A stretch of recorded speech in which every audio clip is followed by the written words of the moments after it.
alaikum and welcome back to my channel. Assalamu alaikum everybody, what's going on? So today we'll be answering all of your questions regarding our trip to Palestine with Penny Appeal USA. Yep. As you guys know, we were there a couple weeks ago and it was, oh my god, the most incredible trip and the most eye-opening trip. Emotional trip. Yeah. It was everything all in one. And a lot of you had questions about the reasoning of why we're in Palestine, who's Penny Appeal USA, and how can you help the Palestinian people. So today we'll be answering all of those questions. Alright, so are you ready, Mo? I'm ready. Let's get started. So first question, how did you guys become a part of Penny Appeal? Pretty much Penny Appeal USA is a non-profit organization. They do lots of good around the world, and they reach out to Omaya, I want to say like 3 years ago, with the opportunity to work with them and to help raise money for the Ramadan campaign in the orphanage in Gambia. So ever since then, we've been working together with them, alhamdulillah. And subhanAllah, so from our trip from the Gambia last year, it was so good, and you know, it just brought a lot of awareness that they sent another group of influencers to the Gambia for the same cause. So alhamdulillah, like we're witnessing lots of growth, lots of influencers such as mine, and there's others on social media that are using their platform for good, and that's all we can do is just try to do good and spread awareness. How long did it take to go through the customs at the airport? Did you land in Tel Aviv or Jordan? Okay, so pretty much the process was long, but we were aware of this as Muslims, Arabs going into Palestine. Yeah. We know what's going on, so we expected this. But what we did for this specific trip is we flew into Jordan, Amman, and from there we went through that border, so through that customs. So not through Jordan, Tel Aviv. yeah. So yeah, the process was long. Yeah. Questioning, you know, who are you guys? What are you guys doing? All this on. I want to say it took maybe like 3 hours for all of our group just to kind of sit and get questioned. And we were told that stuff like this happens. It's totally normal.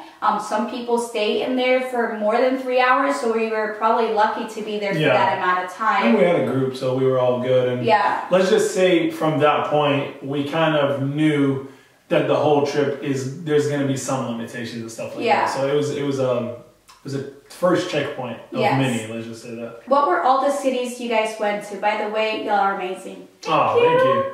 I mean, we went to we stayed in the West Bank because a lot of you were asking about why didn't we go to Gaza, or were you guys allowed to go to Gaza? We weren't allowed to go there at all. We actually stayed in the West Bank, and the cities we went to was Bethlehem, Ramallah. Did we pass by Nablus? I can't. We passed by Nablus. Jericho, went to the Quds. That's pretty much it. Yeah, we were there for about 4 full days, I would say. So we didn't have much time to explore. We were there for a mission. So after we finished our job in the daytime, we would you know, just use like the evening to just hang out or even go to explore around the city. But yeah, unfortunately we weren't there for that long. Inshallah, next time we go, I hope to plan a longer trip. How did it feel visiting a place that millions of Palestinians aren't able to even enter? Hurtful, to be honest with you. I mean, yeah, it was amazing to get to see that place, that, you know, the holy place, our people's place. It's amazing to see it, but at the same time it's sad, you know what I mean? Like, so we were happy we got the chance, but at the same time we feel guilty that, you know, we came from far away to this place that people from this place aren't even allowed to visit. So it was emotional. I mean, is it dangerous to travel to Palestine?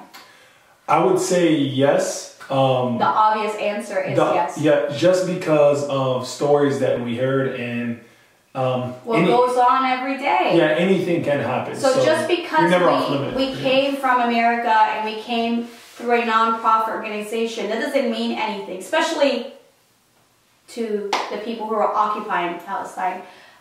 It doesn't mean crap to them. So yes, I mean, everywhere we went, we were told anything can happen at any moment.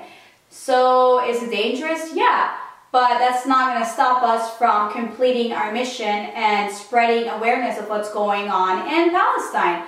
It's just not going to stop us at all. What were some of the challenges you guys faced during the trip, if any?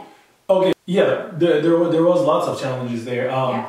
From getting there, because we all grouped up in Amman, and going into customs, one of our friends had to be separated because she had the Hawiyya. So we were all together. For those who don't know, Hawiyya is the Palestinian passport. Those who have the Hawiyya are not able to visit all of Palestine. They're restricted to the areas that they can go to. Yeah. So that in itself is wild. The fact that we come from another country into Palestine and we're able to see most places that Palestinian people with the Hawiyya, with their own passports, are not allowed to enter or ever see.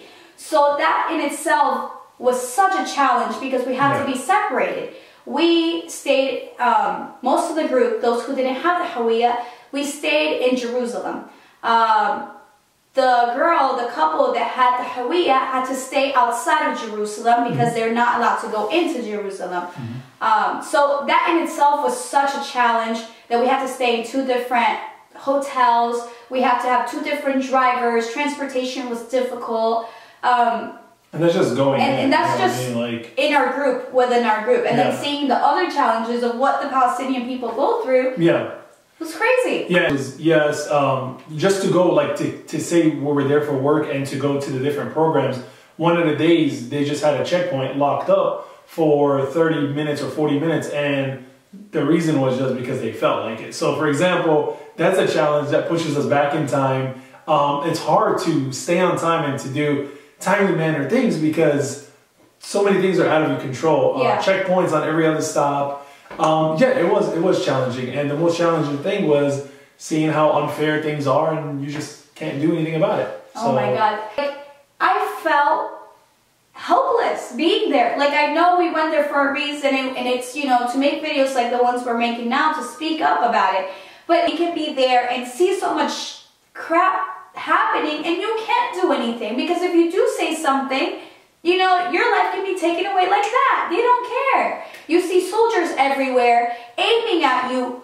They're not even relaxed with their weapons. They're not even facing the floor. They're literally pointing at you at all times, which is wild. They're ready to kill. It's so crazy. Even seeing the Palestinian side, right? And there's trash everywhere, and cars that are abandoned, and houses that are abandoned, and it's just so messy and not safe to live in. And then you see the Israeli side, and it looks like freaking Europe. It looks gorgeous, and landscape, and happy people running everywhere, and just tall buildings and beautiful houses and mansions. And their biggest thing is we have that wall to protect us. That's their mentality. And it's protect you from what? That's their land, bro. Literally, the Palestinians' land, and you see the unjust, and just going to the Israeli side and the Palestinian side, and you see how different it is. The biggest challenge would be just seeing everything and not being able to do anything. That's the biggest challenge we face. Encountered, because everything, there's lots of challenges. But I'm not going to sit up here and complain about challenges that we had on a 4-day trip compared to someone that's going to be there doing that for all their life. So challenging, it does exist, but the biggest challenge is that you're there and there's no support. What were some of the programs you guys did there, and how was it? We did 3 programs with Penny Appeal, and they were... So the first program was plant olive trees. Penny Appeal USA provides them with olive trees so the families can crop them, and when they're grown, they can go to the market and sell.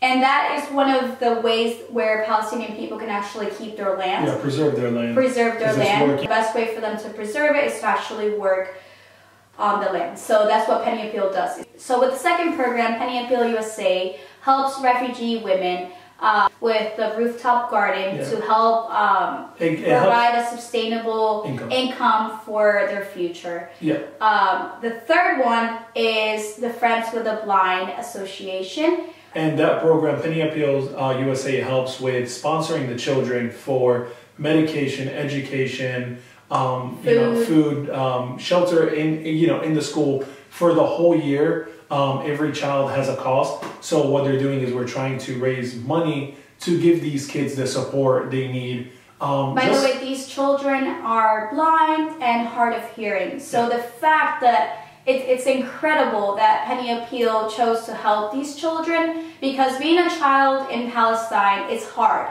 Now imagine being a Palestinian child that is blind and hard of hearing. It's even more difficult. So I'm so proud that they are working with the school, and we went to visit the schools, and these kids are, mashallah, so bright, so intelligent. You can see the love, the bond that they have with their teachers, because then again, most of the teachers who are helping these students were once students themselves in the school. Sure. So you get to see like a beautiful bond that they created.